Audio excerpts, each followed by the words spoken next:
Good morning. We're going to begin with a chant by Carl Anthony called Om Namo Bhagavate. In the Hindu tradition, there are many spiritual avatars with different names, each one embodying a different aspect of the divine, much like we would call the One, names like divine intelligence or spirit. And this song refers to Vasudeva, Rama, and Sita, again, all avatars of the One. It's call and response. Some of you will know it. We haven't done it in a while, but those of you who know, sing out loud, and the rest of you join in.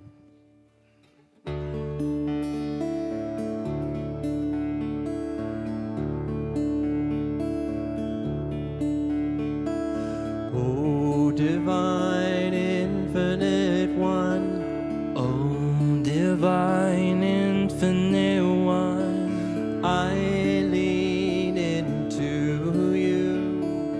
I lean into you. O divine infinite one, O divine infinite one, I lean into you. I lean into you. Om Namo Bhagavate, Om Namo Bhagavate Vasudevaya, Vasudevaya. Om Namo Bhagavate, Om Namo Bhagavate Vasudevaya, Vasudevaya. Rama Rama, Rama Rama, Rama Rama, Rama Rama, Rama Rama, Rama Rama, Rama Rama, Rama Rama, Rama Sitaram, Rama Sitaram, oh Rama Sitaram, Rama Sitaram, Rama Sitaram, Rama Sitaram, Rama Sitaram, Rama Sitaram. oh divine infinite one, O divine infinite one, I lean into you. I lean into you. Oh divine infinite one, O divine infinite one, I lean into you. I lean into you. Om Namo Bhagavate, Om Namo Bhagavate Vasudevaya, Vasudevaya. Om Namo Bhagavate, Om Namo Bhagavate Vasudevaya, Vasudevaya. Rama Rama, Rama Rama, Rama Rama, Rama Rama, Rama Rama, Rama Rama, Rama Rama, Rama oh Rama, Rama Sitaram, Rama Sitaram, oh Rama Sitaram, Rama Sitaram, Rama Sitaram, Rama Sitaram, Rama Sitaram, Rama Sitaram, oh Rama Sitaram, Rama Sitaram, oh Rama Sitaram, Rama Sitaram, Rama Sitaram, Rama Sitaram, Rama Sitaram, Rama Sitaram. oh divine infinite one, Divine infinite one, I lean into you. I lean into you. Oh divine infinite one, O divine infinite one, I lean into you. I lean into you. Rama Rama, Rama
Starting us off with kirtan. Let's give him another round of applause.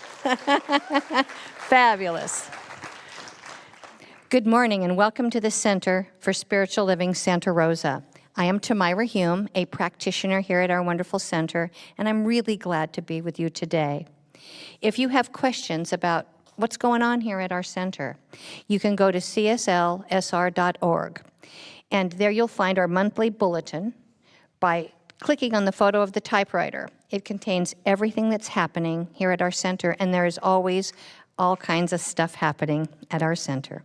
We have a youth and family program for newborns, toddlers, elementary and middle schoolers, and teenagers. If you have any questions about our youth program or would like to volunteer, please contact Jennifer Caldwell after service or send an email to youth@cslsr.org.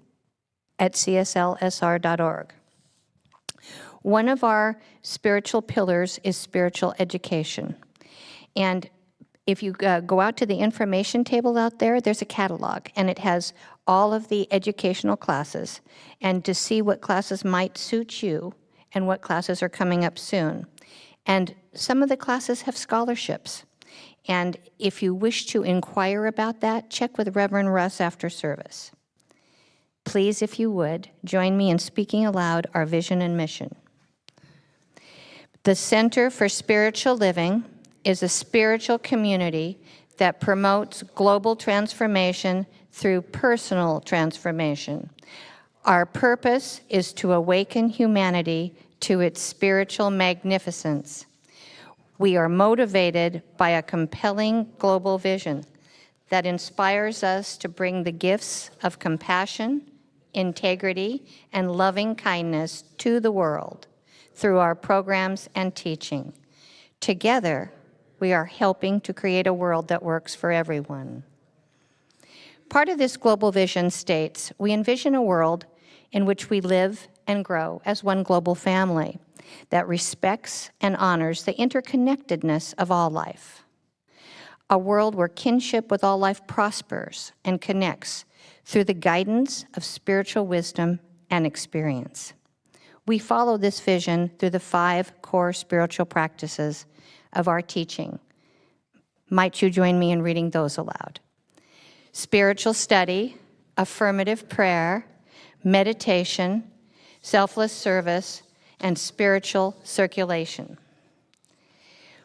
We would now like to extend a warm welcome to our first-time visitors. First-time visitors, please stand as you can or raise your hand, and we would love to bring you a flower and a welcome packet as a token of our welcome to you. Please remain standing or keep your hand up so that we can find you. If you're watching online for the first time, let us know. We are really grateful to have you.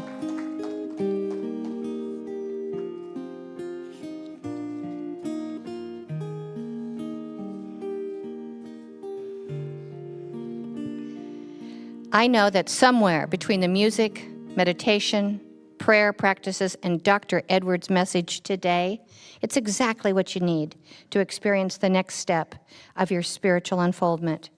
You are welcome here. Now, please enjoy some music before our short time of silent contemplation and prayer.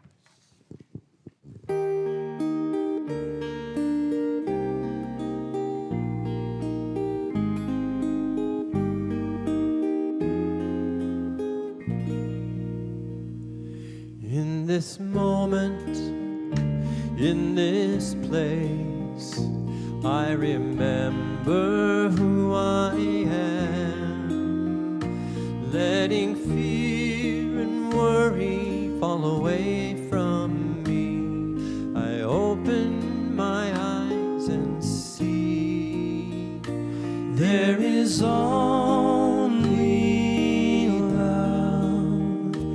There is only love. Love that heals, love that sets me free. There is only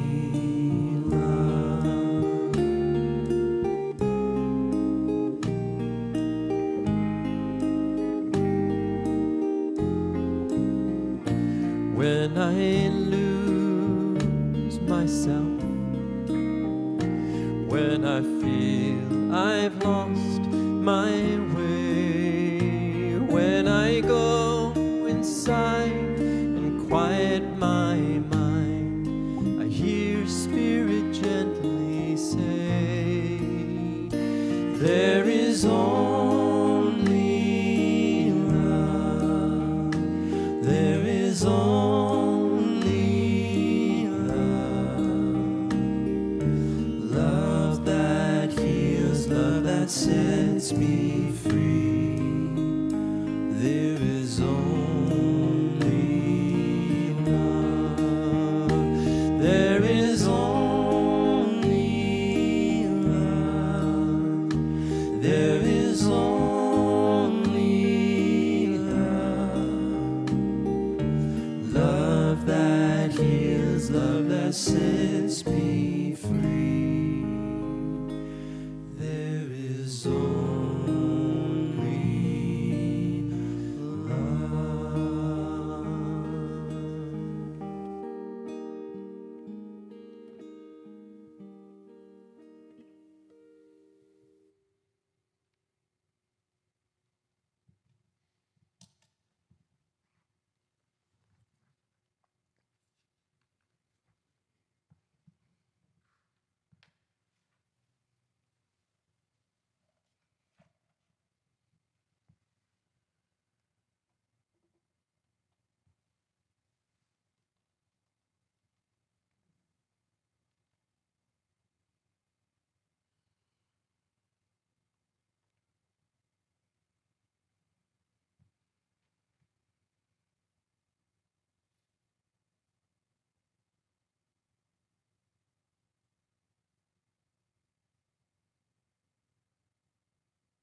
There is only one life,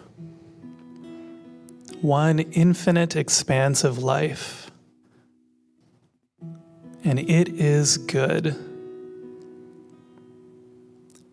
This divine life's goodness permeates all of reality, all of creation, that which can be and that which cannot be seen is good. And so because this divine one, this creative mind is all that there is, I know that I am a part of that. And that as I am a part of that, so too is each and every person who is here with our service today. We are all a perfect expression of that good, of that life.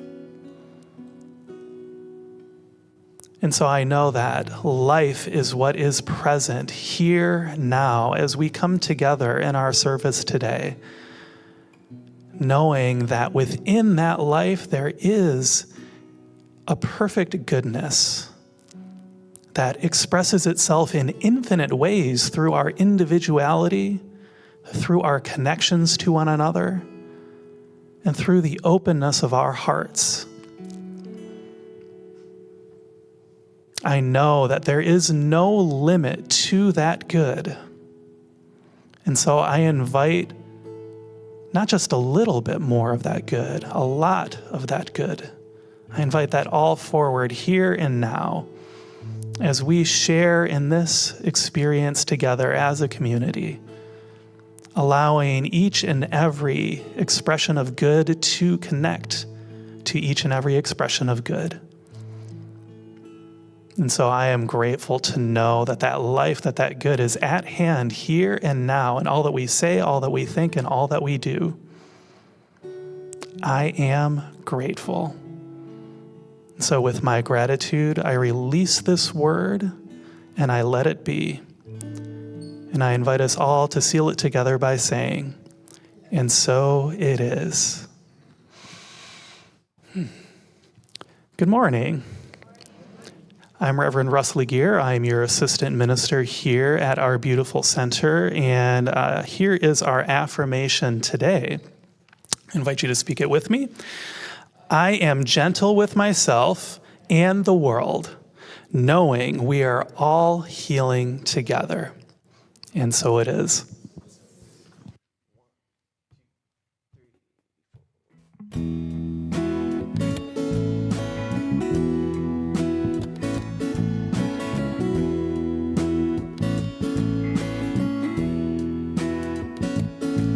I am called to be a healer for all humanity. I am called to be a dreamer, believe in what can be. I am called to be a maker, be an instrument of peace. I am called to be a giver, of abundance I receive. I am called to be a prayer, living out the truth I seek. I am called to be everything I am called to be. Called to be the glory here on earth so all might see. All the love and all the beauty that shines in you and me. I am the living, breathing God, and you are one in me. We're called to be.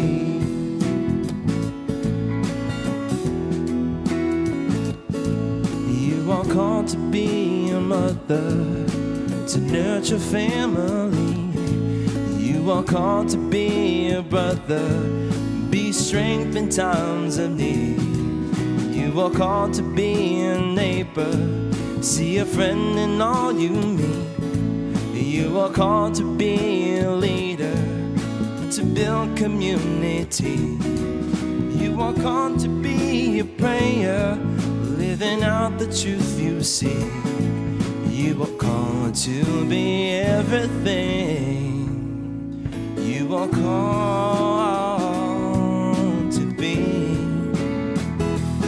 Called to be the glory here on earth so all might see. All the love and all the beauty that shines in you and me. You are the living, breathing God, and you are one in me. We're called to be.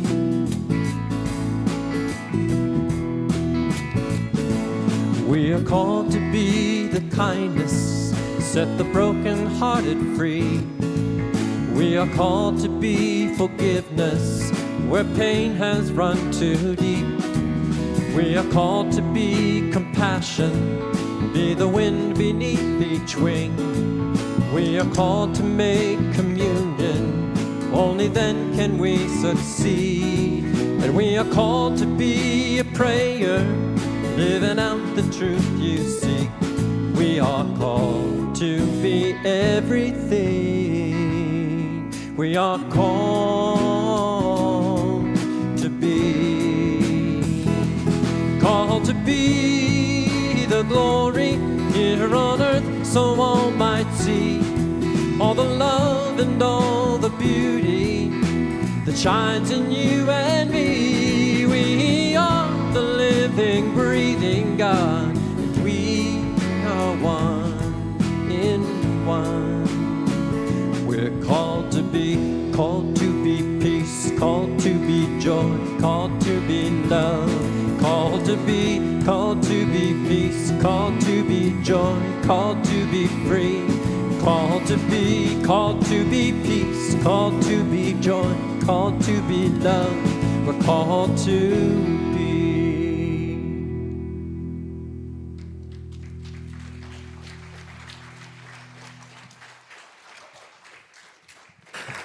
Thank you very much, the beautiful band, for opening us up so beautifully with music, and good morning to you.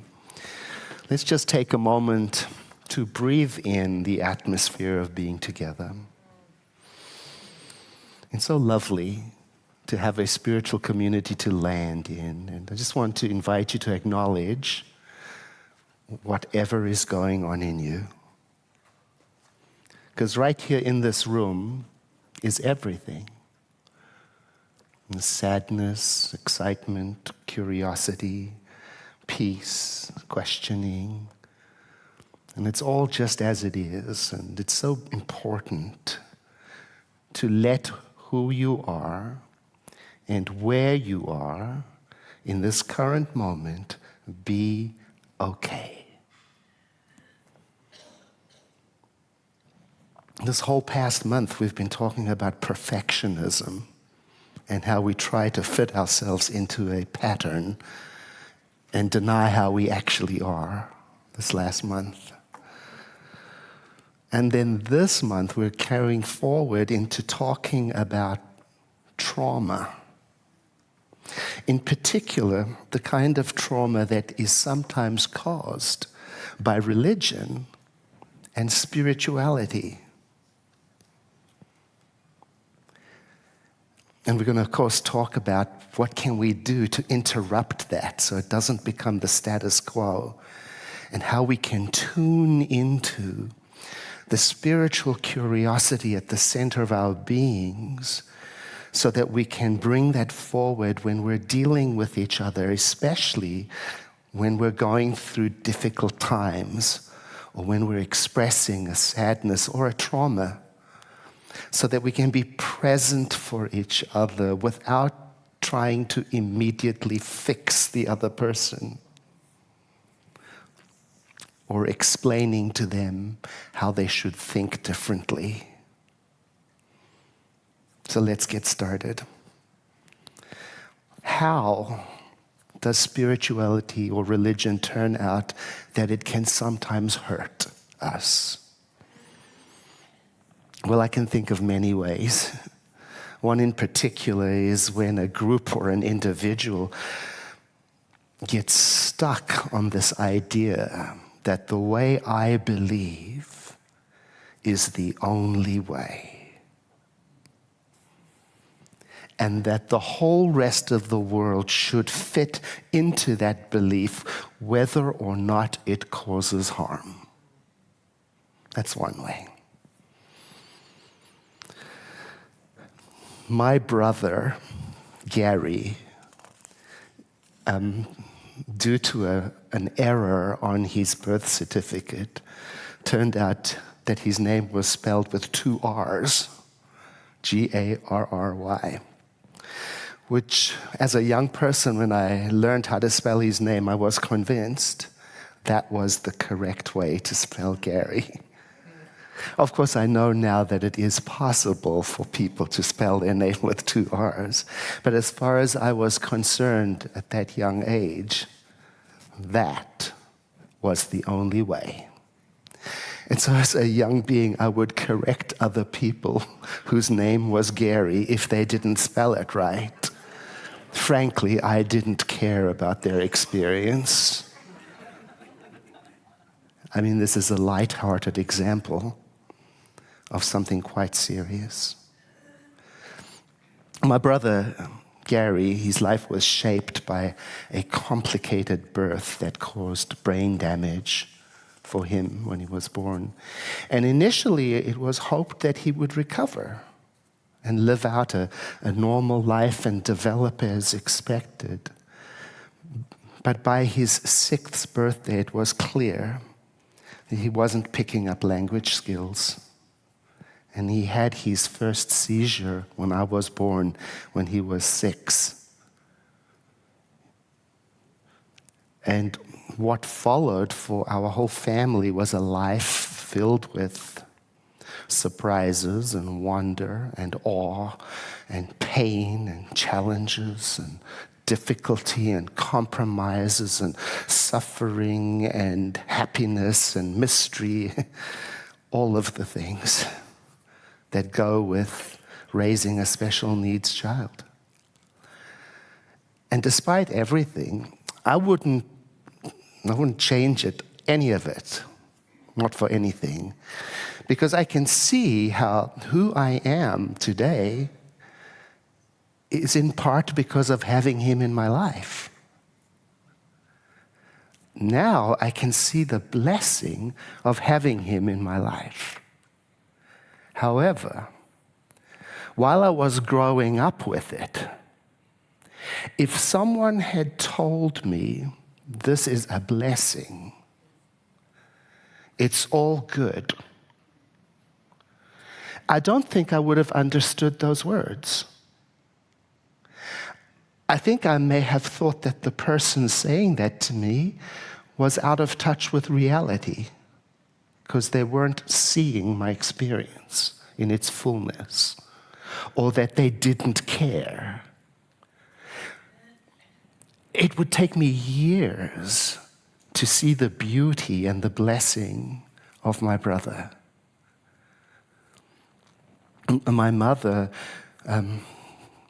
she turned to her spiritual community for support, with understanding how this came to pass, how to deal with it. She wanted to know why.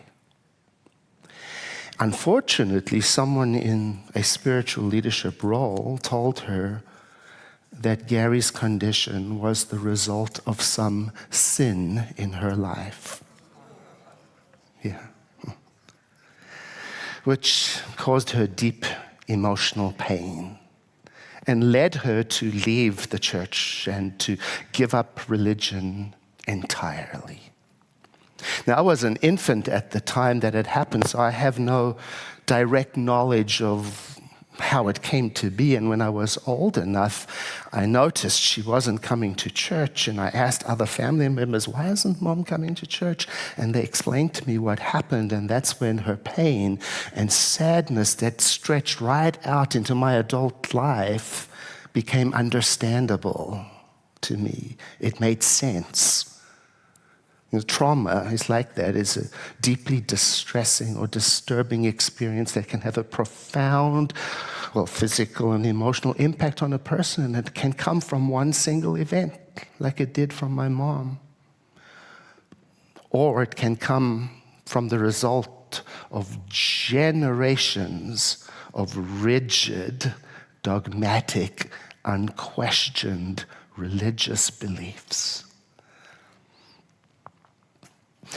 I try to be generous and understand the intention of the person who said that to my mom. I mean, I try to imagine, maybe they were so uncomfortable with her pain that they just wanted to offer an explanation that made sense of it, at least to them, even if it was harmful. Just like, those 2 R's in my brother's name became my religion, and I didn't care. Maybe their explanation made sense to them and they expected everyone else to fit into it. I don't know. I wasn't there. I do know that I have been in situations in my life where people have come to me to share their pain with me, and I have felt so uncomfortable with their pain that I've scrambled to say something, anything, just to end the discomfort.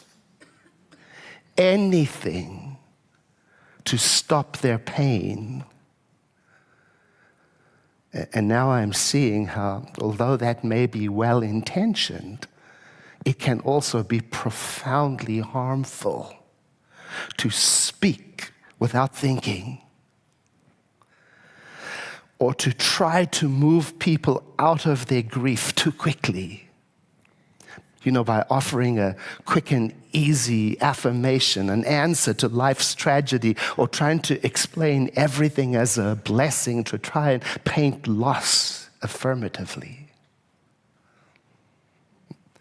And instead, I've learned that the best thing that I can do, the best thing that I can bring to the table is for me to become the most loving, the most kind-hearted, the most generous, the most confident, the most optimistic, the most brave, the most supportive person I know how to be, and then to tune into my compassionate curiosity so it can guide me how to be present for for suffering.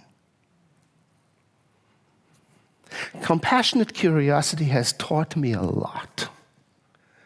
It's taught me a new way to respond. Through being curious, I've learned to accept that some things in life cannot be explained and may never have an answer or be understood. So I've become, over years, more comfortable with saying, I don't know, when I don't know, instead of layering over some affirmation.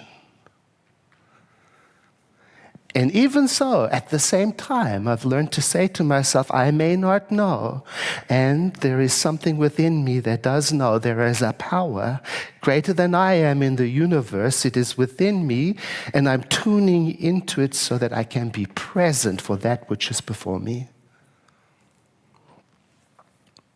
I've learned to acknowledge that other people's pain, as uncomfortable as it is for me to witness, may very well be their pathway to wholeness.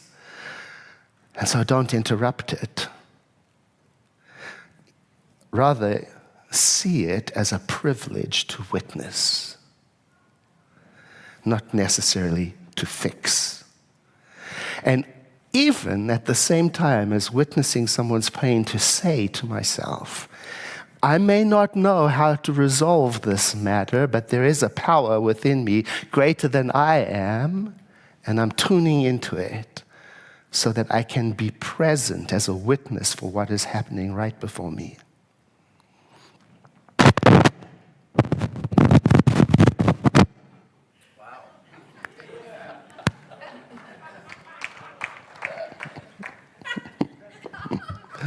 How about that?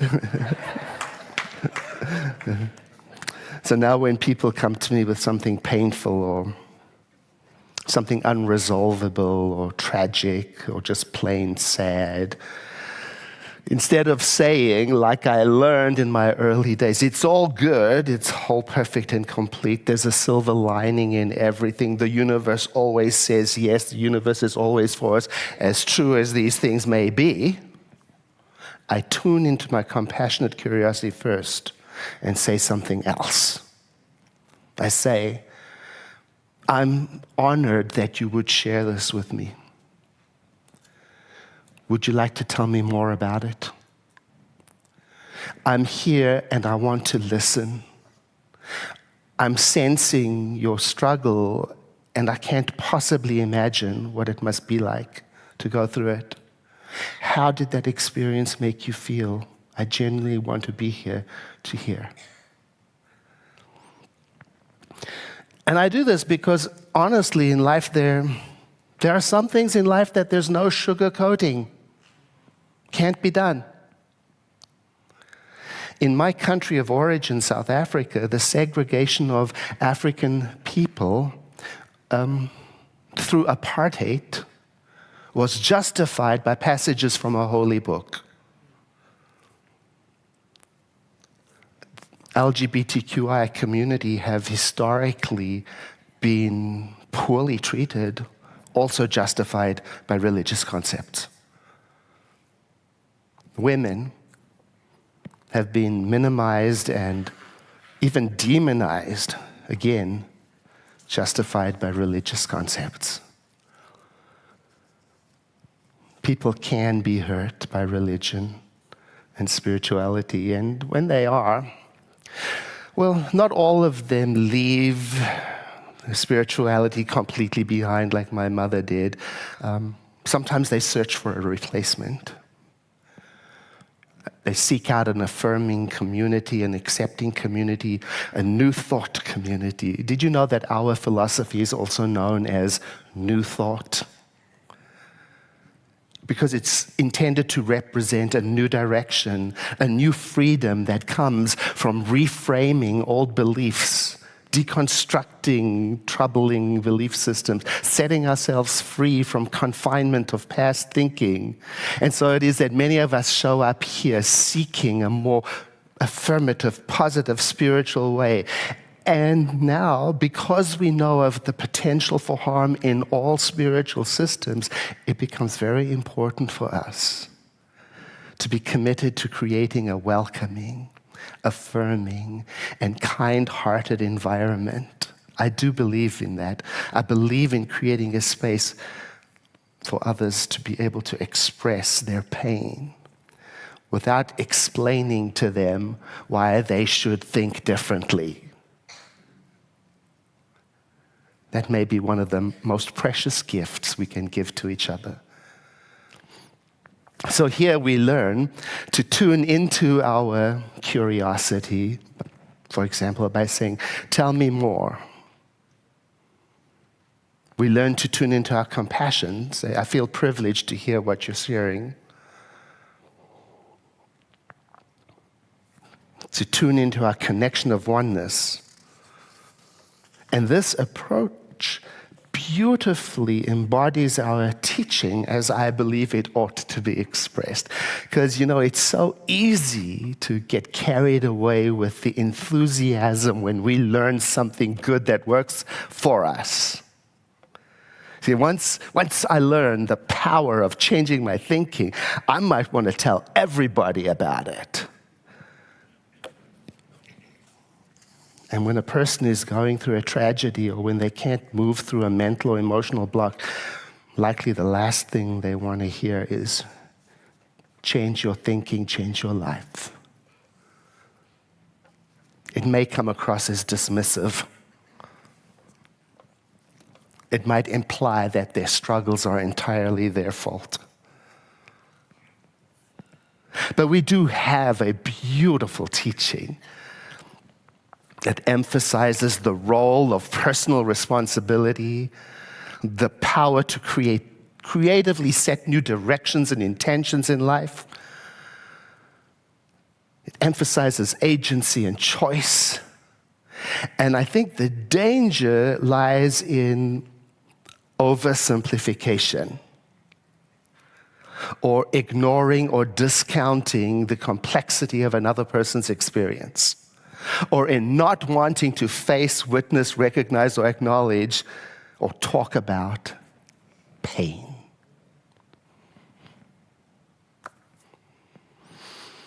Fred Rogers, the beloved host of Mr. Rogers' Neighborhood, he talked about it.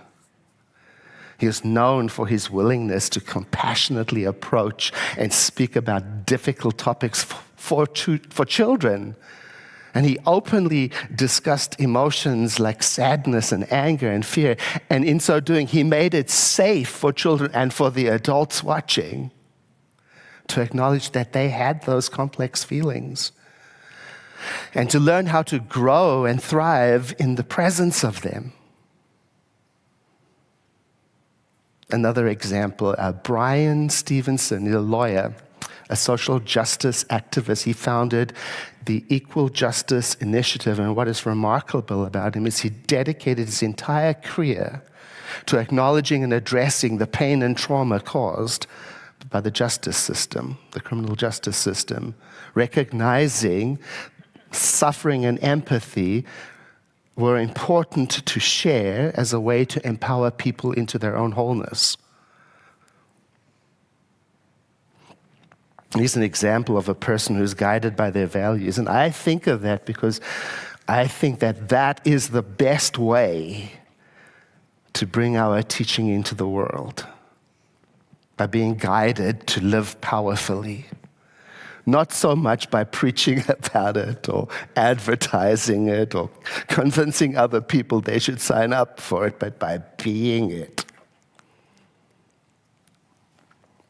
Another powerful example for me is Malala, who was 16 when she survived the assassination attempt in the form of a bullet to the head.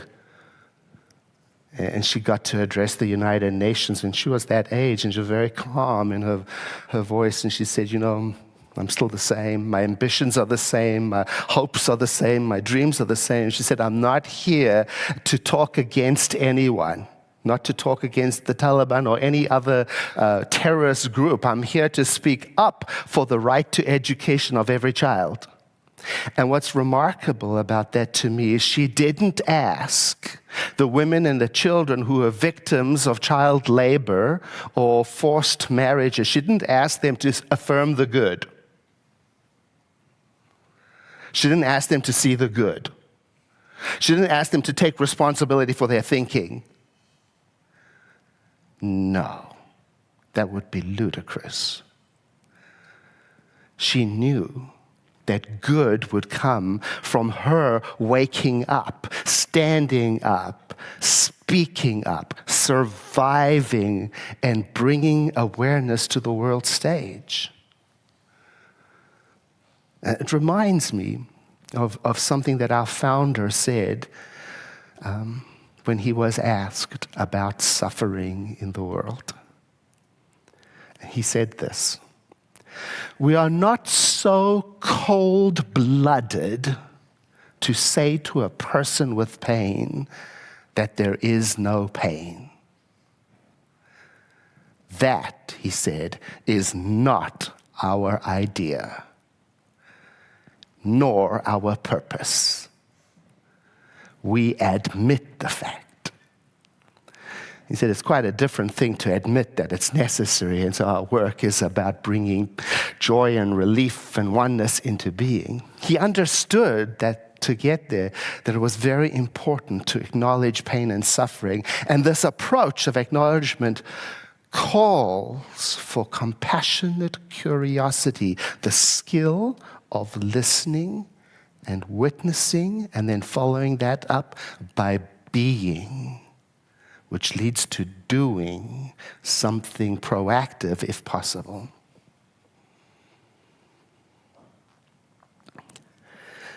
Today, the points I covered are these.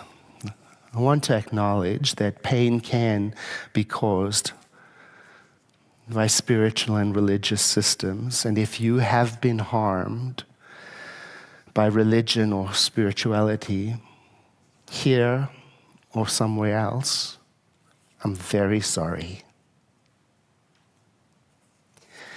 And I want to remain open to thinking about how, in every moment, my own beliefs and actions may unintentionally cause harm, especially when they are rigid, dogmatic, and unquestioned. And I invite you to consider to do the same. Secondly, I want to continue promoting compassionate listening to others as a response to suffering in the world, without immediately rushing to explain, comfort, shut down, stop, or avoid. And number three, I want to remember the importance of living our spiritual teaching rather than preaching. So the way I see that, then my job as a spiritual being is to become the living example of what I say I believe. And I invite you to consider the same.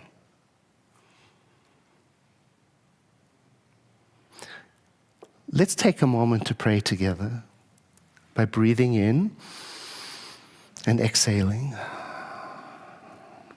Today, I begin by acknowledging that there is a power in the universe greater than I am, and that it exists within me as wisdom and as love.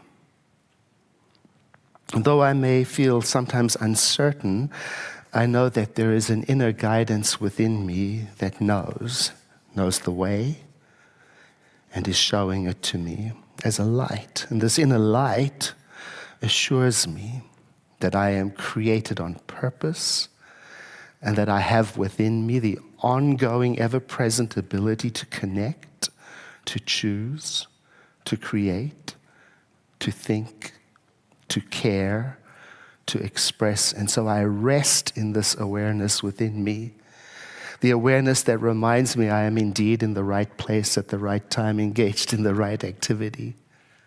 And I recognize within me that this presence is like a comfort, and I trust it to guide my actions and shape my thoughts and deliver my words.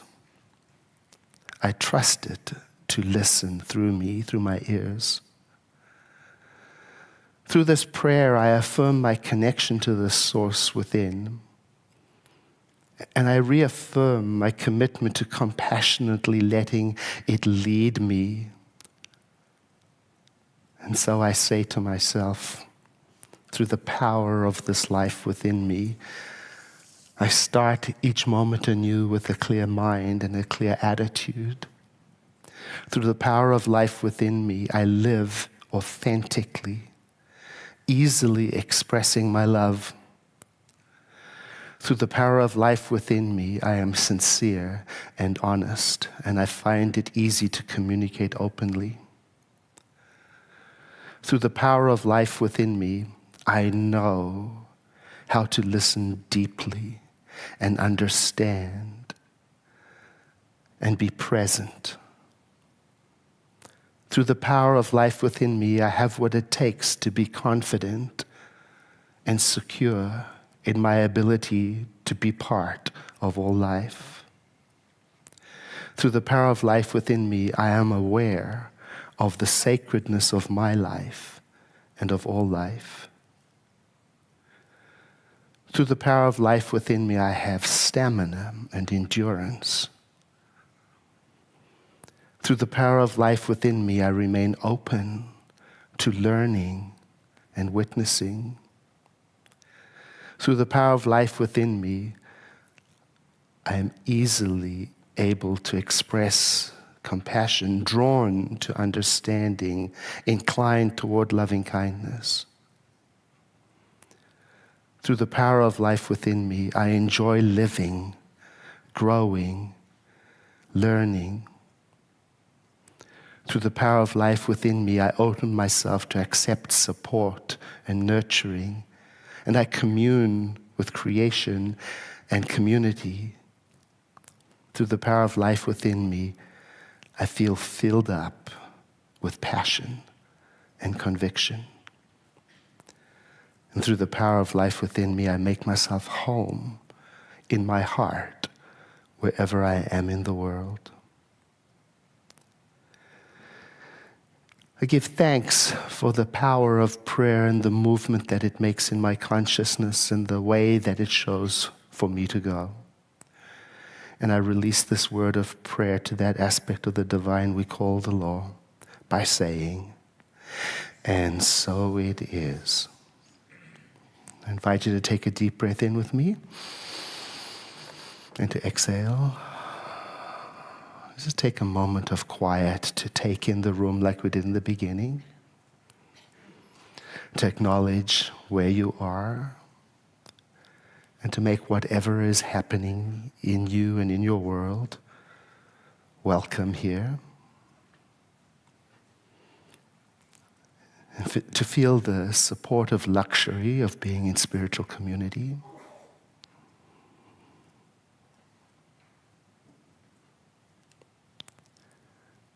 And as you become aware of the room, you breathe in with me again.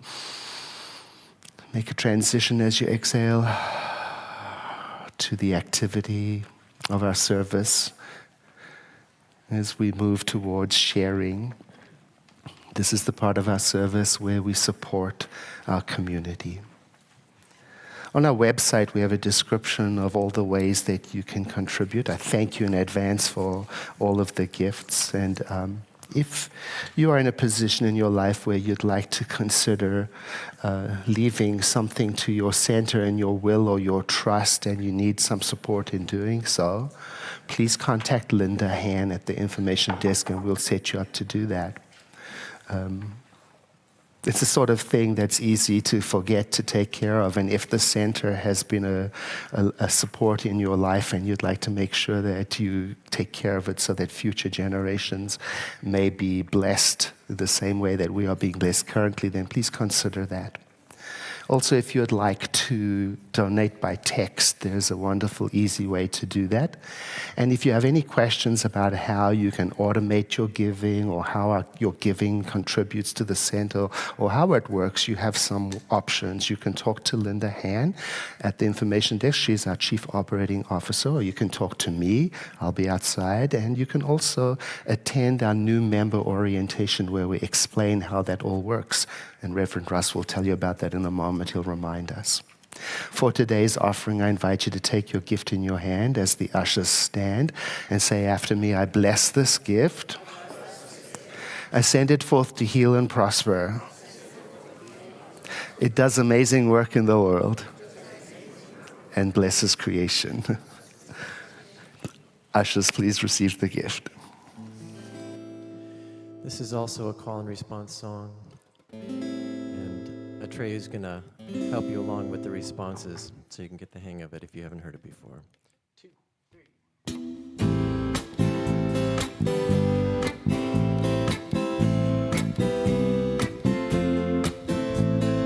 Oh, let me love in a holy, holy way. Let me love in a holy, holy way. That's it. Oh, let me love in a holy, holy way. Let me love in a holy, holy way.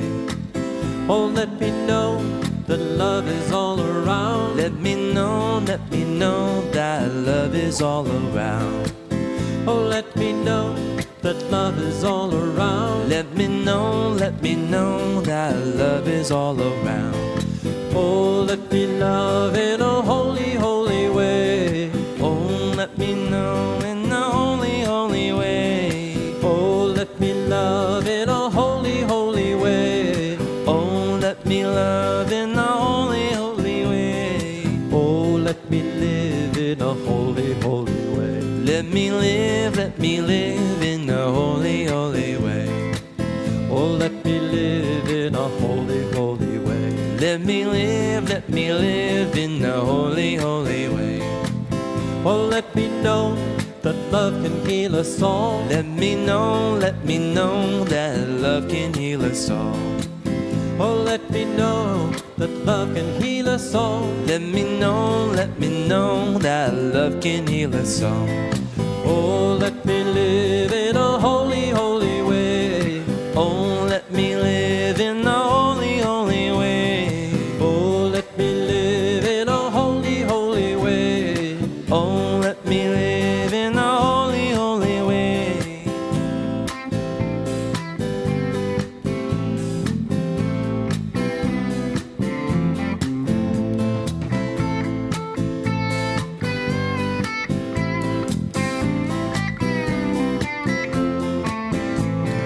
Oh, let me love in a holy, holy way. Let me love in a holy, holy way.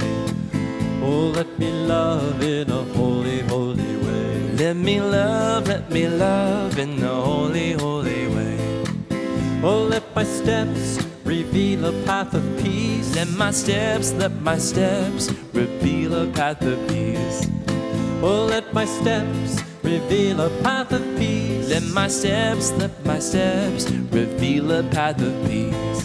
Oh, let me love in a holy, holy way. Oh, let me love in a holy, holy way. Oh, let me love in a holy, holy way. Oh, let me love in a holy, holy way. Oh, let me love in a holy, holy way. Let me love in a holy, holy way.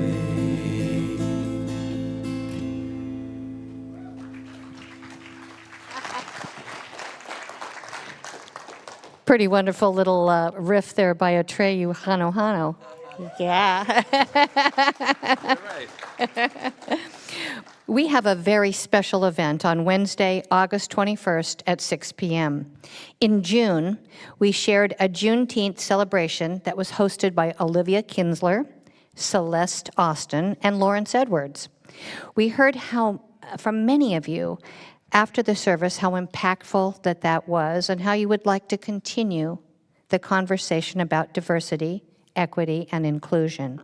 And so Olivia and her friends have organized a 3-month series of conversations, one each month, through October, to grow our understanding of diversity within the context of science of mind. We are also sharing a potluck each of these Wednesdays, and yes, you can sign up to bring delicious food, and that sign-up sheet is in the social hall. Our free new member orientation is happening this week on Tuesday, August 13th at 6 p.m. on Zoom and in person, where you can learn what it means to be a member of our center. This will include a guided tour by Dr. Edward of how our center functions each day, as well as the benefits of officially declaring your membership within our beloved community. Reverend Tara sends greetings from Chapala, Mexico, where she has been attending the annual Conference of the Americas. This Wednesday, August 14th, she invites you to participate in a book study on Zoom based on Caution Paley Ellison's book, Wholehearted. Together, you'll explore insights, stories, and practices, and share discussion about how you can adopt Caution Paley's wisdom to live with more authenticity. Reverend Tara looks forward to welcoming you. We also have 2 new classes coming up in September. The first is Spiritual Principles and Practices, and that's taught by Reverend Russ, where you will spend 6 weeks exploring the foundational concepts and practices of our teaching. It's the science of mind, and how you might use that very teaching to uplift your life. The class starts in person Monday, September 2nd. And then practitioner Christine Ruddy will lead us in an exploration of the life of our founder, Ernest Holmes, on Zoom starting Thursday, September 5th, with the class, The Essential Ernest Holmes. It was one of my favorite classes in all of the studies. In it, you will learn how Ernest approached life and how you can use the same tools and techniques he pioneered to live with more joy and purpose in your life. You can sign up for these classes and workshops on our website, and we do have scholarships available for spiritual practices as well as Essential Ernest. Talk to Reverend Russ after service to find out more about our scholarship options. Finally, we are beginning a new term for Circles for Spiritual Connection, and that starts in September. These circles, they're a wonderful way to build new friendships with others at the center by sharing in welcoming spiritual discourse about our Sunday talks. And much, much more. You get to know people that you didn't know. Fill out the information sign-up sheet in the social hall or on our website if you would like more information about joining. And now please enjoy a special video from our August nonprofit partner, Common Ground Society. Be sure to say hello to their wonderful staff members that are out in our social hall. Have a great week.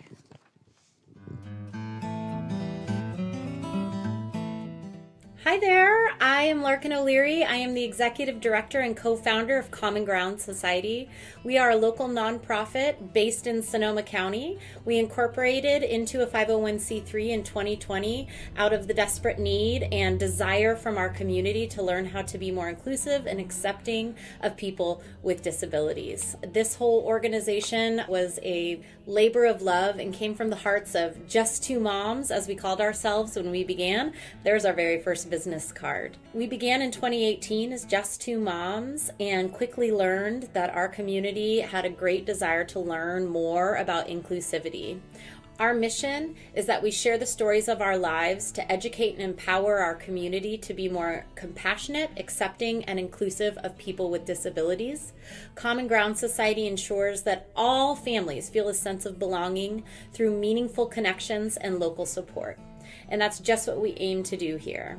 We house 2 different programs. One, our presentation program, where we go into the community and talk about acceptance and inclusion, and the other where we provide local support for our families. My son was born with Down syndrome. I didn't know anything about disabilities before having my kid, and now I do. My son has had over 30 surgeries and hundreds of days in the hospital, and I felt very alone in the first 5 years of parenting. This is what spurred me and the other co-founder, Jessica Hunter, to start this nonprofit. We are so deeply thankful to the members of the Center for Spiritual Living for recognizing the desire and commitment behind our community to learn how to be inclusive of all members. Because as our tagline says, it starts with hello and ends with belonging. And your generosity and donation has made our mission continue to make waves here in Sonoma County and beyond. Thank you so much, and I look forward to meeting each of you.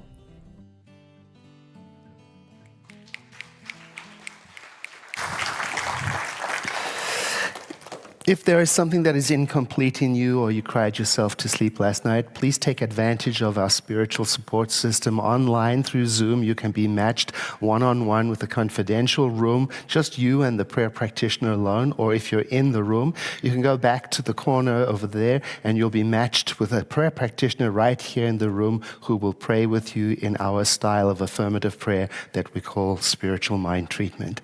And now won't you please stand, saying something wonderful is happening through me right now. It is this thing called life. Life is in my mind, life is in my body, and life is in my affairs. I think it, I feel it, and I accept it, just the way that it is, and just the way that it is not. Thank you, life. Know with me that you are never alone, that Spirit is right where you are, that you have only to look within at any moment to know that you are guided, sustained, and empowered by a presence that expresses itself as you in this world. In deepest gratitude, let us live our lives accordingly so that in everything that we do and say and think, we honor this presence within. And so it is. Let us now close our time together with song. I look forward to seeing you again.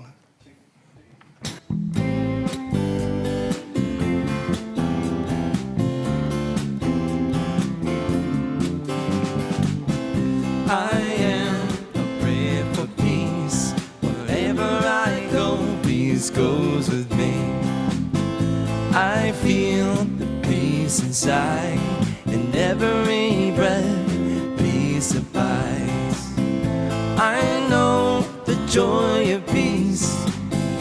I choose free to release. Every moment love wakes up, and peace is every step. Peace is every step. Peace is every step.